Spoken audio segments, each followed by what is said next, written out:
The Beboncool B02 is a controller built for the mobile gamer.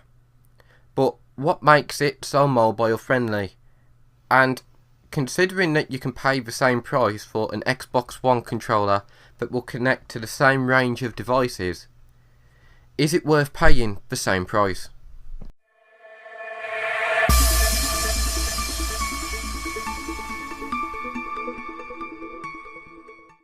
The B02 uses the same layout as the Xbox One controller, which for people like me who play Xbox regularly or use an Xbox One controller for playing PC games, you'll find this makes it surprisingly easy to adapt to. You pick it up and in a matter of minutes you forget it isn't an Xbox One controller.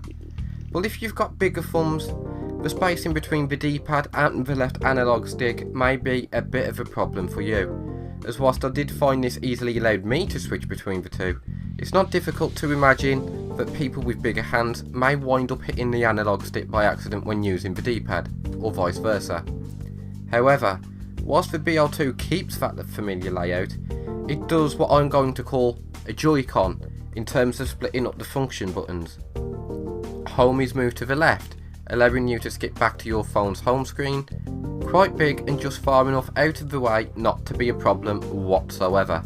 But the start and select buttons will take time to get used to, being much smaller than any gamer would be used to, and are positioned just crammed between the 4 input buttons and the mounting clip. And speaking of those input buttons, they're not as smooth as you may be used to, requiring a little more effort to press down. But considering you'll most likely be using this for ports of older games onto the Play Store, or perhaps if it's your scene emulation, the buttons feel reminiscent of older controllers like the SNES and Mega Drive, which for me just added to the immersion. But with the size of the controller being its main consideration, it is mobile after all, you'll want to put it in your bag or pocket eventually. I found that even with smaller pockets, for those wearing slim fit like myself, it wasn't a discomfort. Don't get me wrong, it is noticeable, but nevertheless it's not a huge discomfort. This is thanks mostly to its height. Comparing the B02 to an Xbox One controller, you can easily see the difference, the B02 being much flatter.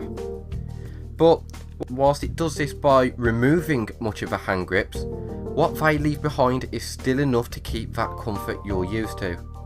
For a time, the shoulder buttons and triggers are clearly scaled down to accommodate this as well, but once again they remain just big enough to stay familiar and easily usable for the console gamer. What sets this apart from other controllers made for the mobile is battery life and the phone holder. The battery life lasted me days without charge, if only the same could have been said for my phone. The phone holder uses an adjustable cog, which will allow you to pick your angle, tighten the mount into position, and maintain that angle permanently. And the spring-loaded clip is incredibly tight. I was able to shake the controller quite aggressively, and the phone never popped out once. Perfect for those of us who are perhaps gaming on public transport during busy times. And the D-pad is brilliant. The recessed layout easily allows your thumb to rest, and the overall responsiveness of every input on the controller is brilliant. I personally was unable to notice any delay whatsoever. But, and this is going to be the deciding factor should you choose that you might want to buy one, is the BL2 worth paying as much as an Xbox One controller?